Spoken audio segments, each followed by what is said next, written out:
The views and opinions expressed in this program are those of the guests and do not necessarily reflect the official policy or position of the hosts and creators of this program. This is the Pet Buzz. This is the Pet Buzz. Freshly collected with news, celebrity pet gossip, and the latest pet trends. The Pet Buzz gives you the latest 411 on everything pet related. Everything pet related.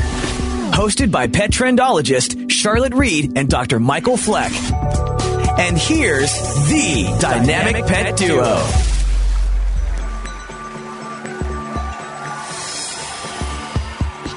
You're listening to the Pet Buzz, the ultimate in pet talk radio. I'm happy to be with you each week talking pets. Usually I start out the show with a musing for the week, and my musing for the week is about dog cages. You know, this week I tried to do away with my dog cages. I've always been a firm believer that dogs need their own rooms, thus their cages. Well, in my new house, I said, let me try to eliminate the cages. The dogs eat and rest in them and are so used to them. So Wally, who runs to the cage while the other ones are waiting for me to prepare for the food, and is always the first one to finish, is not really eating. And Morrow, who's afraid of Wally, hides under the new dining room table. Hammy wants to run out the door, but last night I brought the cages back and all is well. So the lesson learned is you can't take the dog from his den. But now let's kick off the show with the weekly countdown. In segment 4, we're talking with Dr. Chase Kimmel about his sightings of Florida blue bees. In seg 3, Seneca Kruger, a marriage and family therapist, discussed how her foster dog walked 97 days in treacherous conditions to come home to her after being placed with another family. And in this portion of the show, I dish about celebrity pets, and Dr. Fleck discusses pet health conditions that affect you and your wallet in his Flex Facts. And in segment 1, did you know that June is National Zoos and Aquarium Month? National Zoos and Aquarium Month is celebrated annually to honor the role of zoos and aquariums in conservation, education, recreation, and research. Are zoos and aquariums open to celebrate? So joining us to discuss National Zoo and Aquarium Month is Dan Ash, the Chief Executive Officer of the Association of Zoos and Aquariums. Welcome to the Pet Buzz, Dan.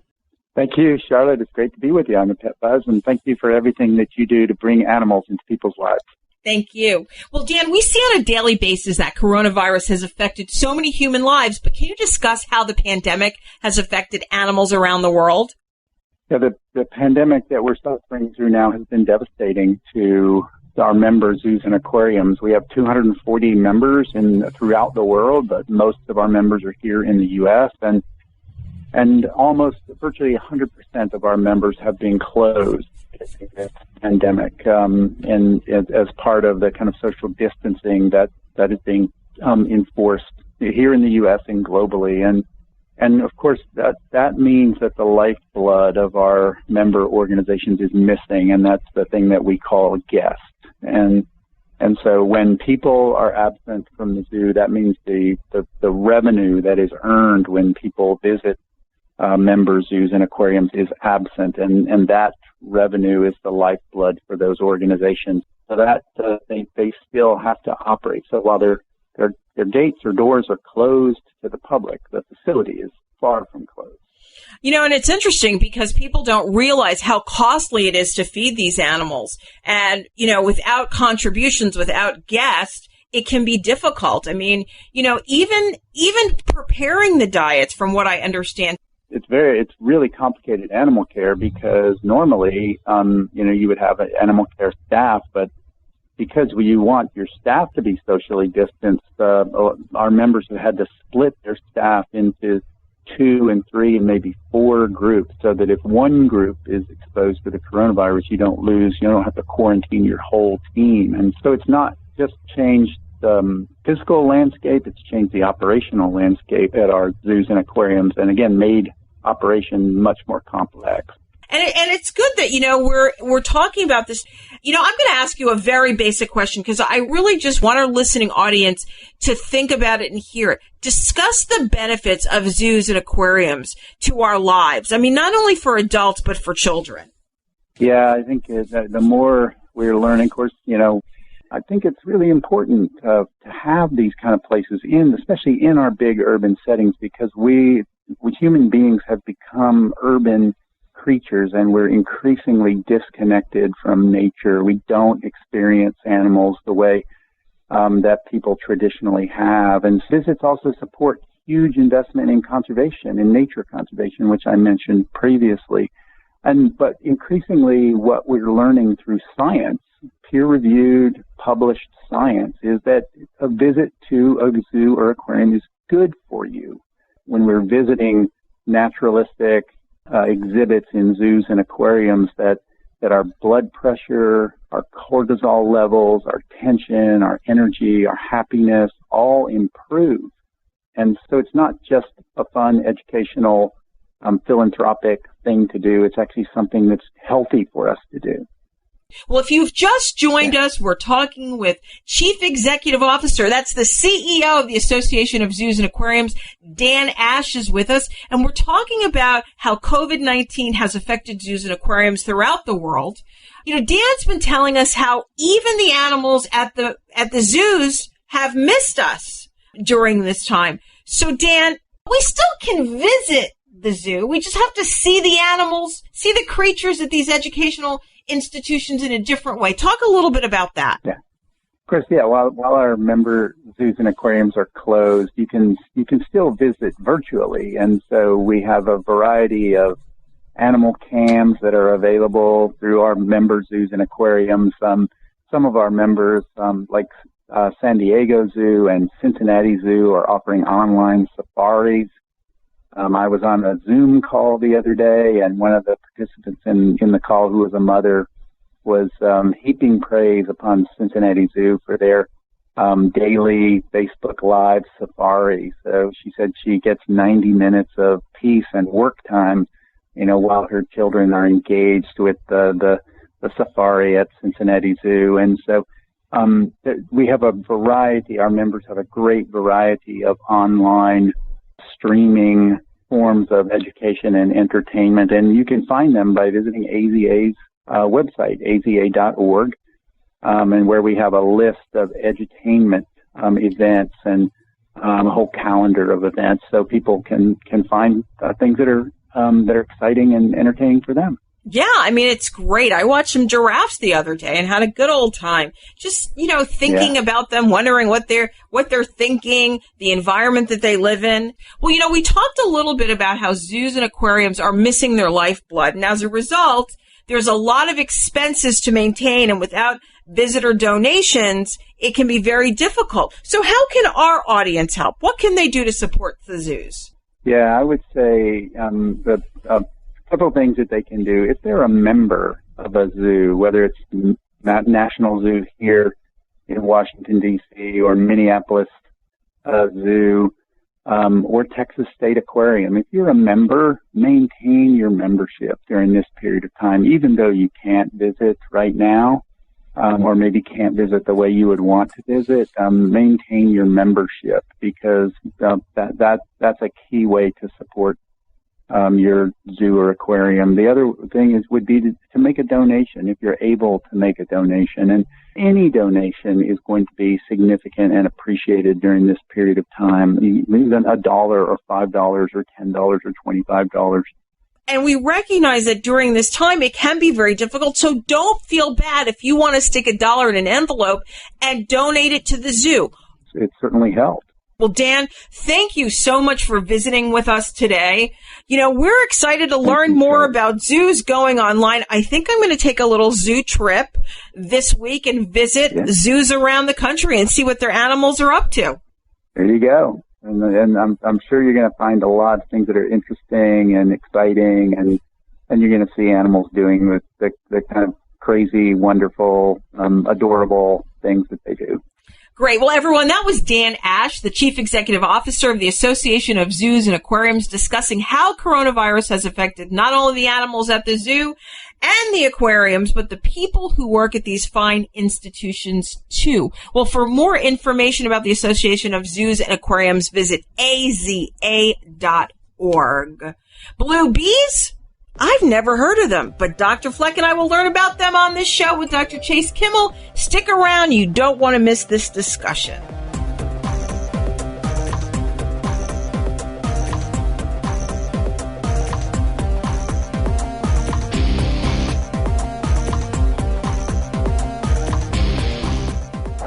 You are listening to The Pet Buzz with pet trendologist Charlotte Reed and veterinarian Dr. Michael Fleck. We love to communicate with you via social media. Use the Pet Buzz social media channels on Twitter and Facebook to make a comment or ask a question. Post a picture of your pet on Instagram and tell us about his or her unique personality. You can also write to us at team@thepetbuzz.com. For more information about our show, our guests, and our buzzworthy freebies, visit us at thepetbuzz.com. They call me Prince like I'm royalty or something. But the places I've lived ain't no palaces. So I don't need grilled salmon or a new scratching post. Just give me a cardboard box and a can of tuna and we're good. You can even change my name. I'm cool being the kitty formerly known as Prince. A person is the best thing to happen to a shelter pet. Be that person. Adopt. When your doctor recommended omega fatty acids as a daily supplement, he told you that they promoted better heart, brain, skin, joint, and immune system health. Well, doesn't it make sense for your pet to have the same health benefits? EpiPet Whole Fish Treat, an all-natural smoked fish supplement, is 100% bioavailable, bringing your pets the nutrients they need to keep them healthy and happy. We first heard about EpiPet at our local rescue shelter where our family adopted Lucy, a 10-year-old yellow lab. She was in tough shape, but we noticed within just a few days how soft and thick her coat was getting. She has more energy now, loves to chase her favorite tennis ball, and most importantly, how happy and healthy Lucy is now. We could not be happier. Thanks, EpiPet. To order better pet health for your dog or cat, just visit epi-pet.com. That's epi-pet.com.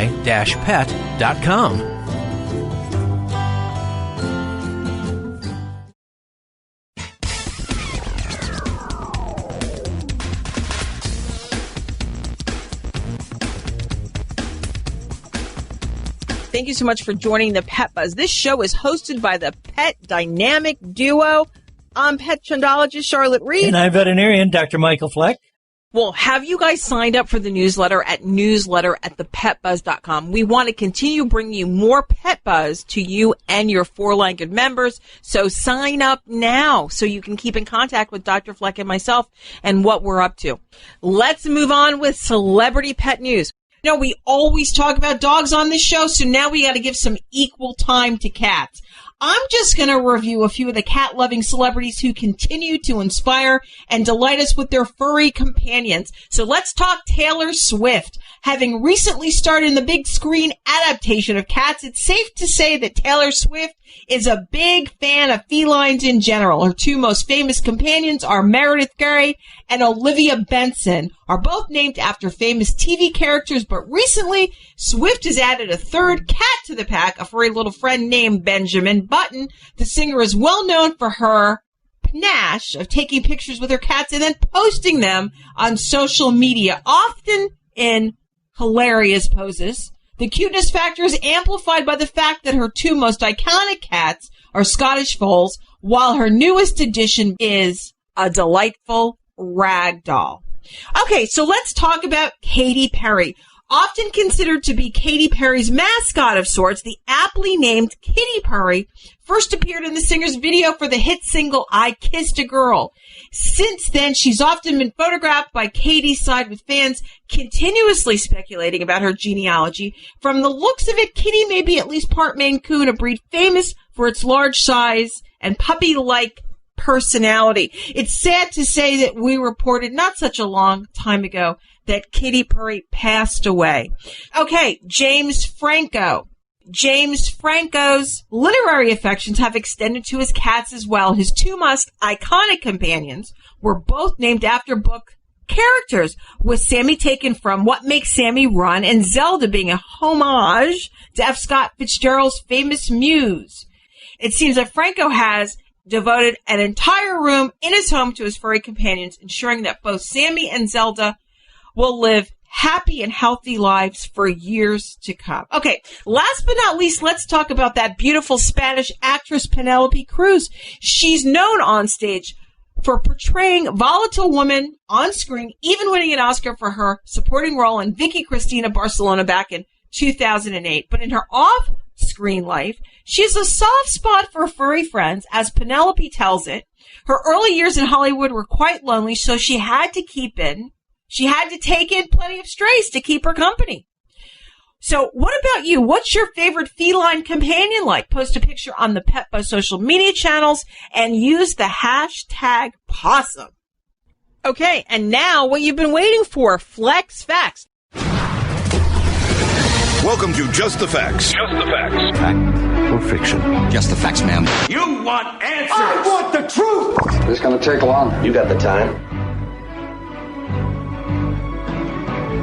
Dr. Fleck, what are we going to talk about today? Let's talk about ear hematomas. You do a lot of those ear hematomas. I do. Too many. What is an ear hematoma? An ear hematoma is blood collected under the skin of a dog's ear flap. They can occur in cats, but it is more common in dogs. Okay, because I've never seen you do canine. I've seen you do canine hematomas, but I've never seen you do the feline hematomas. I'd say maybe 10% of the ear hematomas are in cats. Okay, so what causes these hematomas? The tissue of the ear flap is very thin. If the ear is injured, blood vessels that are cushionless in the ear flap will break, and that'll fill the area between the ear cartilage and the skin with blood. This causes the ear to swell. The swelling can occur very quickly within minutes of the blood vessel breaking. Now, I understand allergies, ear mites, ear infections, bites can really contribute to ear hematomas too. Is that correct? Yeah, itching is a big culprit, but usually the ear hematoma is a result of just trauma to the ear, which is often self-caused through scratching or shaking of the head. Okay, great. So, go ahead. You want some more? Yeah, give me some more. Let's give you some more. Give me some. Slap your mama good. Okay. So the allergies, ear mites, ear infections, bites to the area, or something stuck in the ear, which isn't very common, but those kinds of conditions are commonly found along with a ear hematoma. Okay, so what should you look for? What should you suspect if you think your dog has an ear hematoma? It's pretty obvious. You'll see the huge swelling of the ear flap. It's thick when you touch it. It's kind of thick. It's thick, but it feels like fluid inside. Yeah. Like you're feeling a balloon. Uh-huh. So, and it may be painful or it may not be painful to the touch. So are they serious? I mean, should you panic if your dog has one? Well, let's leave it this way. Hematomas are a medical condition with pain or discomfort, and potentially a serious infection may be present. So, yes, it may require veterinary attention. Okay, so what's the proper treatment for one? The best way for treatment, of course, is at the veterinary office. Uh-huh. Surgical repair is the primary treatment approach, and surgical techniques will vary from veterinary office to veterinary office. Okay, but I have a question. Is this a minor treatment or a major treatment? Well, let's just say it involves a surgical repair. So sometimes that can be minor, sometimes that may be considered serious. Consider that the blood that is in the hematoma acts as a culture media for bacteria. So it could develop into something more serious, like being an abscess. Okay, do you have to be put under? Does your dog have to be put under for one? The pet is generally put under general anesthetic. Okay. Not just sedation, but general anesthetic. Okay. And it involves an incision to drain the blood from the ear. Okay. The skin is then sutured to the underlying cartilage, which then will help prevent any further hemorrhaging. Okay. The vet will also treat the pet for any of those underlying conditions, such as we've already mentioned. Like ear mites, infections, or clogged ear canals. Okay. So are there certain breeds that are a greater risk for dog ear hematomas? Oh, yeah. The dogs with the floppy ears that hang down are a great risk for hematomas. Okay. When they shake their heads, the ears go along for the ride, which that can really cause trauma and cause the blood vessels to break. Okay. Labradors, golden retrievers, Dalmatians, beagles, basset hounds, and cocker spaniels, all floppy-eared dogs, right, are a few of the droopy-eared breeds prone to this condition. Additionally, dogs who have frequent ear infections or other chronic ear problems are also at a high risk.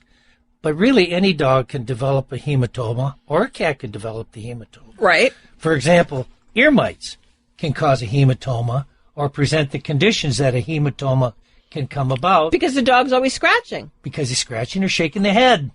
Okay. So anyway, Dr. Fleck, what's the best way to prevent a hematoma? The best way to prevent your four-legged friend from developing a dog or cat ear hematoma is to just monitor its health. When conducting the canine weekly or bi-monthly cleanings, make sure you check the ears for discharge or debris. And if you have your dog checked out, if it scratches or is shaking its head, as frequently as that would happen with your veterinarian. Okay, great. Anything else, Dr. Fleck? That's all the Flex facts for the week. Okay, great. Well, stick around. More of the Pet Buzz very soon. Bet you can't wait for my I Likey of the week.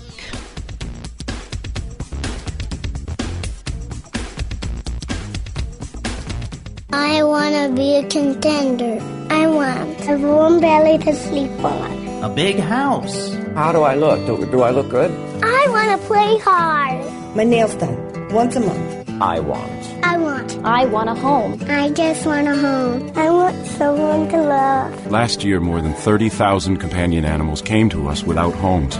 20,000 of them were felines. Let's make some homes. A person is the best thing to happen to a shelter pet. Be that person. Adopt. Does your pet have dry, flaky, and itchy skin?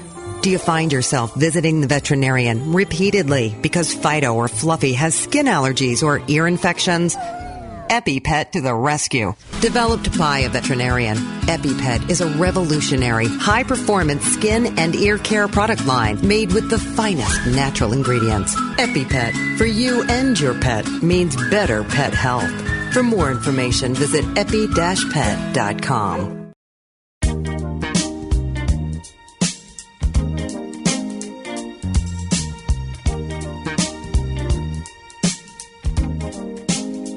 Welcome back. You're listening to the Pet Buzz, the best in pet talk radio. I'm pet trendologist Charlotte Reed. Well, I want to start out by talking about my I Likey of the week. That's the way it has to be, 'cause that's the way I like it. It's genius. I like it. I love it so much. I like it. It's to die for. I like it. So for my Likey of the week, I want to start out by telling my friend Jeff from Pet Gear, thank you so much.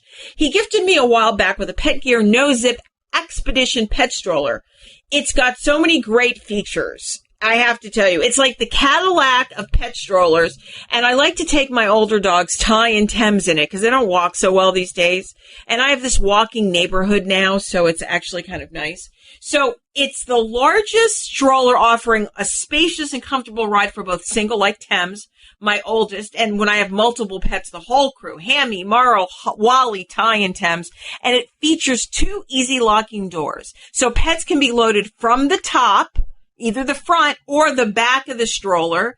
And it's just great. It's really comfortable. It's got like nice cushion in the bottom. It's really a huge benefit, especially if you have a large or an injured pet, like my golden retriever, Hannah.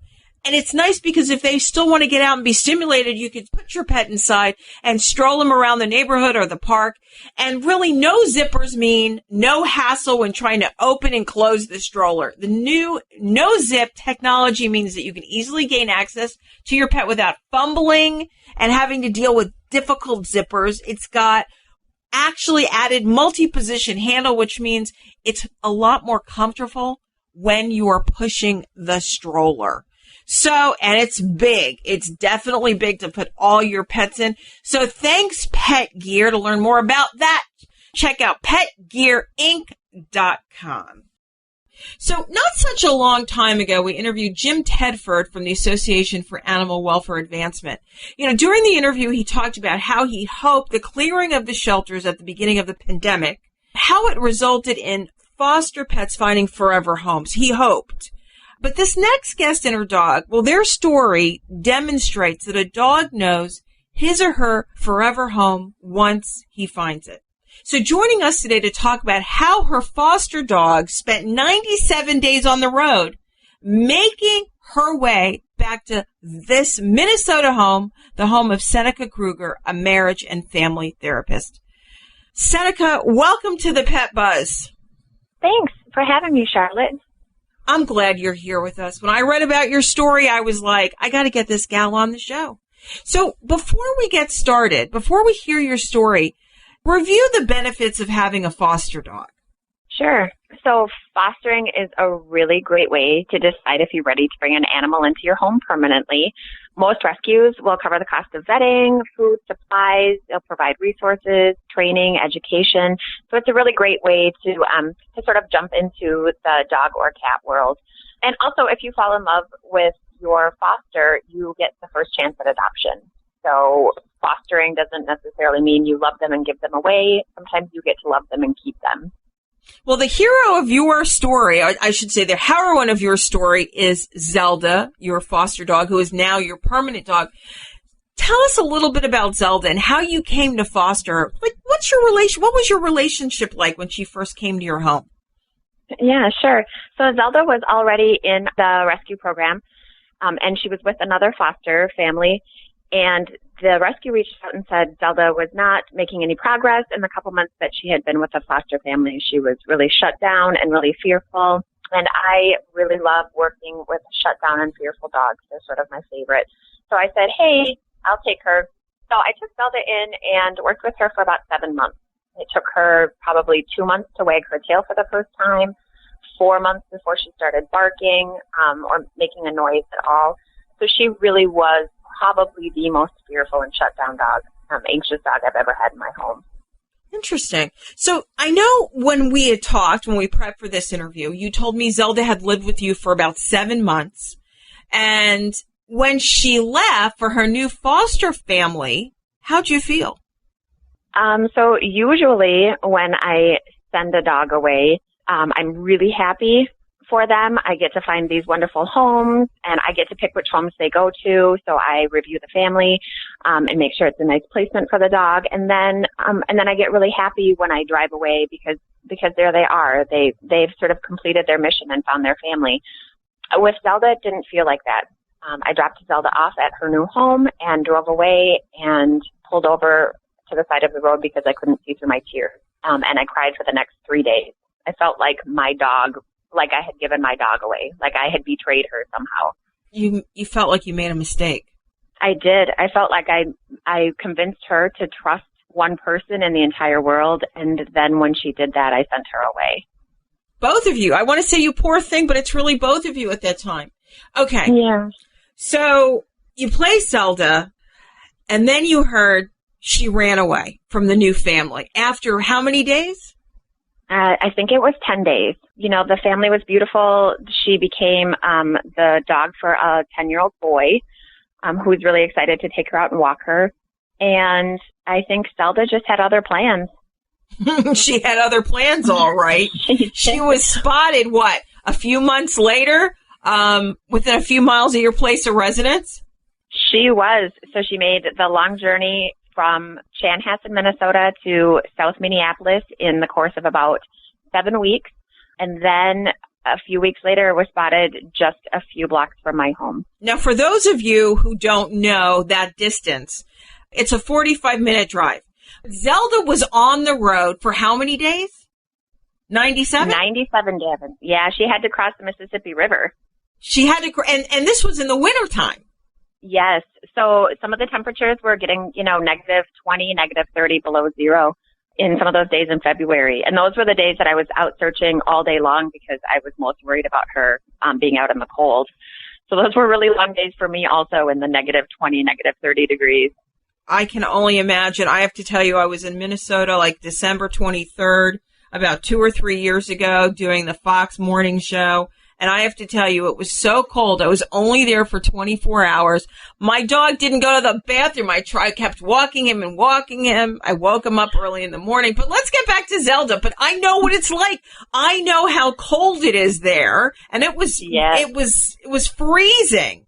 So poor Zelda is out trying to get back to you after a small period, 10 days with this family. How'd you finally get her back? A lot of searching, a lot of talking to people, neighbors, flyering. Eventually, a family got a hold of me and said that they had been feeding a stray dog that looked a lot like Zelda at their home.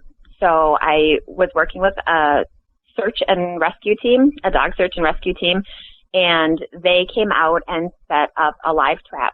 And so 4:34 in the morning, we got the call. She went in the trap, and I went out and didn't recognize her. I thought it was a different dog. She was tiny, and she had changed color. Wow.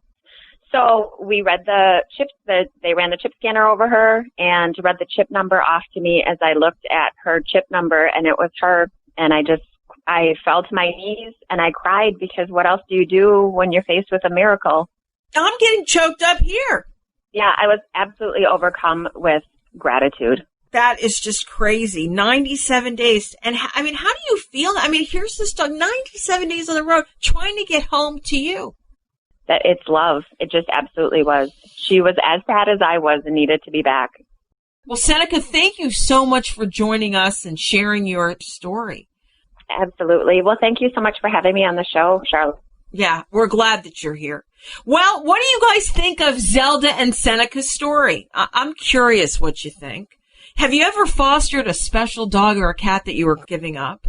Let us know. Tweet us, write a Facebook post, or send us an email. We always want to hear from you at the Pet Buzz. You know, one of the things I want to incorporate more into the show is some of these public interest stories, because, you know, as I'm sitting here, I have tears in my eyes because, you know, imagine that dog, 97 days on the road during the winter months trying to get home.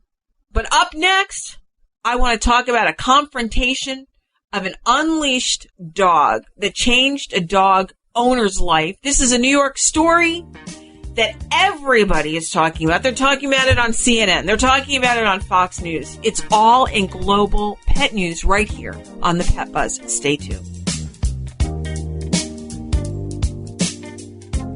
You are listening to the Pet Buzz with pet trendologist Charlotte Reed and veterinarian Dr. Michael Fleck. We would love to communicate with you via social media. Use the Pet Buzz social media channels on Twitter and Facebook to make a comment or ask a question. Post a picture of your pet on Instagram and tell us about his or her unique personality. You can also write to us at team@thepetbuzz.com. For more information about our show, our guests, and buzzworthy freebies, visit us at thepetbuzz.com. Warmer temperatures mean more time outside. You have sunscreen for yourself, but what about Fido? According to the American Animal Hospital Association and the American College of Veterinary Dermatology, pets need sunscreen too. Use EpiPet Sun Protector, the only FDA-approved pet sunscreen on short-haired, light-colored, hairless golden retrievers and other dogs susceptible to skin cancer. Contained in a sports bottle, EpiPet allows you to turn the bottle upside down, making it easier to spray your dog all over to protect your dog from the sun all day and every day. Visit epi-pet.com.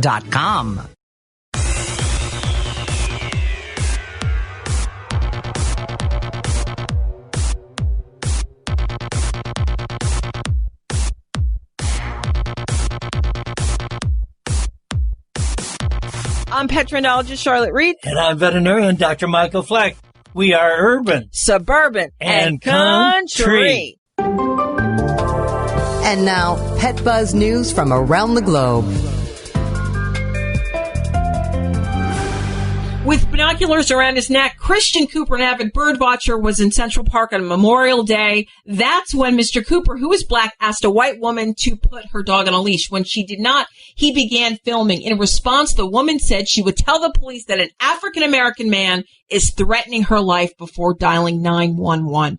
Well, on Tuesday, that video went viral on Twitter and garnered over 40 million views, setting off a painful discourse about the history of dangerous false accusations against black people made to the police. After she refused to tether her dog on Memorial Day, Mr. Cooper said he attempted to lure the dog with dog treats to induce her to restrain her pet. In a statement, Miss Cooper said she had misread his intent.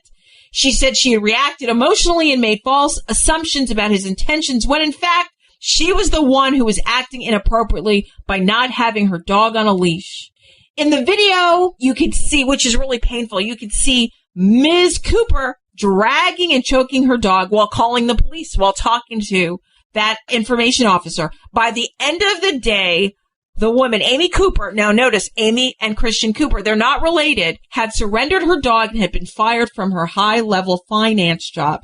On Wednesday, the New York City Commission on Human Rights began an investigation into Ms. Cooper's actions.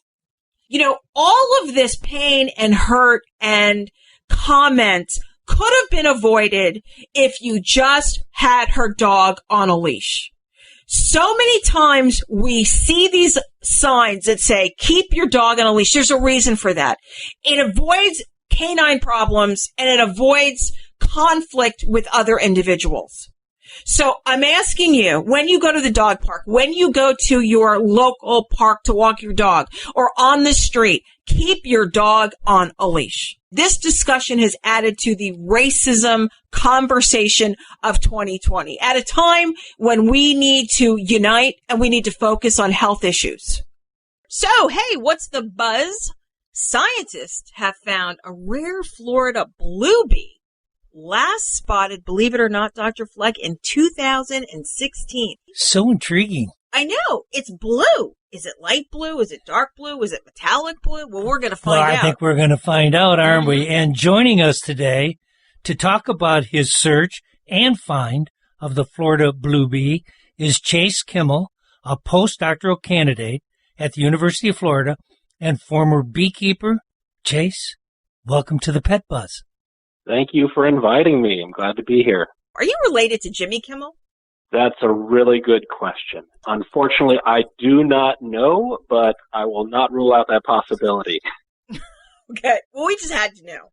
Why are you searching for this rare blue bee? Well, we are trying to determine the distribution, ecology, and habitat requirements of this specific bee. It's funded through a state wildlife grant from the Florida Fish and Wildlife Conservation Commission. And this bee is actually very rare, and we know very little about its biology. So we're trying to build upon what previous researchers have done down here at Archbold Biological Station and answer some of these really important questions that other people just have not looked at. So then, can you describe how it is different from other indigenous Florida bees? Sure. So this specific bee, it is unique in that it is blue, but I should clarify that there are other blue bees in Florida. There are actually 140 different species of bees in the genus Osmia in North America alone. And many of these are blue, but there are also other colors as well. So there are other blue bees in Florida. But what makes this bee very unique is, one, its behavior, and two, how it actually collects pollen on its face. So it surprisingly will it'll go up to a flower and rub its head on the flower 2 to 4 times, and it collects pollen on its face, where we think that those modified hairs are for collecting pollen. However, we haven't fully investigated a lot, and that was suspected in 2011 whenever it was first described. But what really makes it unique is that then after a while, it keeps that pollen on its face, but then it transfers it down to its abdomen. And so it has this very unique behavior and this very unique way in which it actually forages. Wow. If you've just joined us, we're talking to Dr. Chase Kimmel about Florida blue bees. So where do you find this rare calamintha bee or blue bee? And what's so unique about the region that it lives in the state of Florida? So this region where it's found is part of the Lake Wales Ridge. And the Lake Wales Ridge is an old historic sand dune running through central Florida. So it already it's endemic to Florida. It's already restricted because it's only found in this habitat.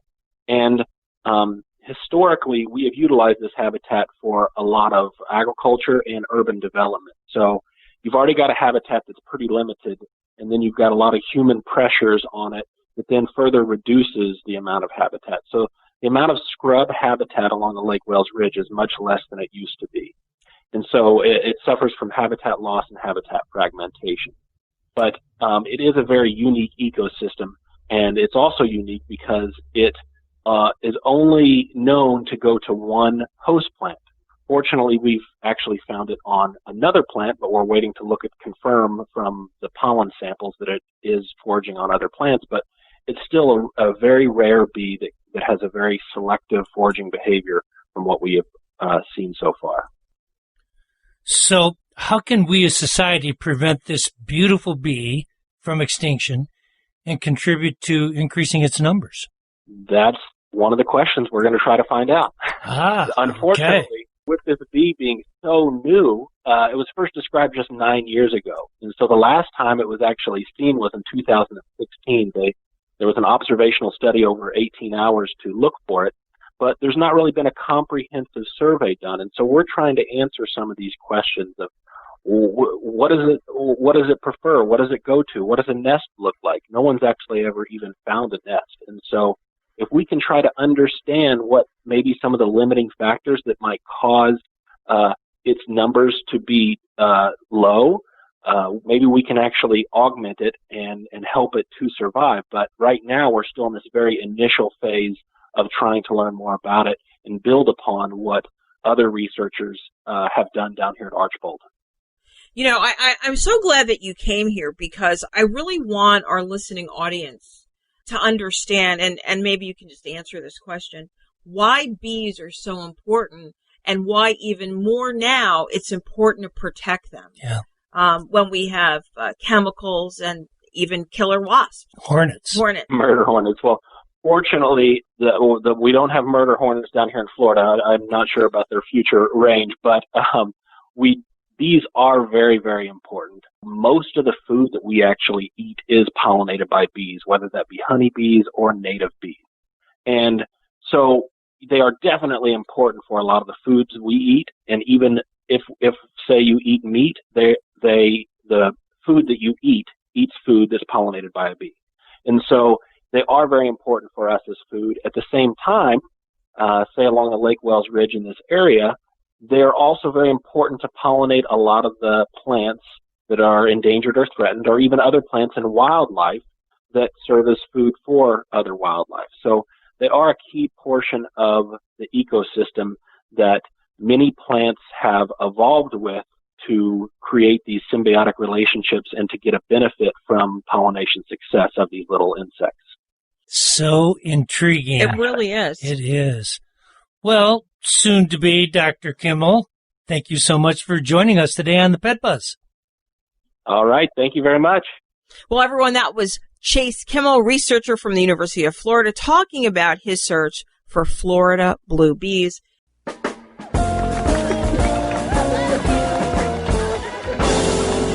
Okay, everybody, that's a wrap. It's a wrap. It's always too soon to end the show, but before we go, we want to give you a preview for next week's show. Next week, we're going to talk about adopting cats in the month of June and cat health issues.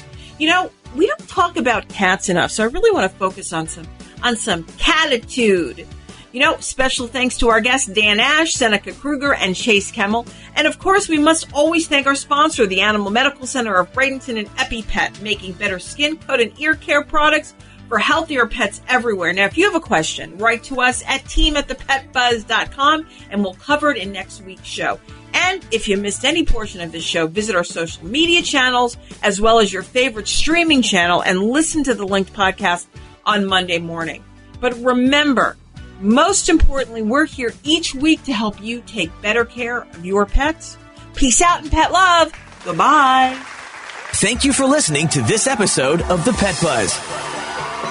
The Pet Buzz is hosted by the dynamic pet duo, pet trendologist Charlotte Reed and Dr. Michael Fleck. Tune in each week for the latest 411 on everything pet related. Visit our website at www.thepetbuzz.com. Learn more about us, the show, and our guests.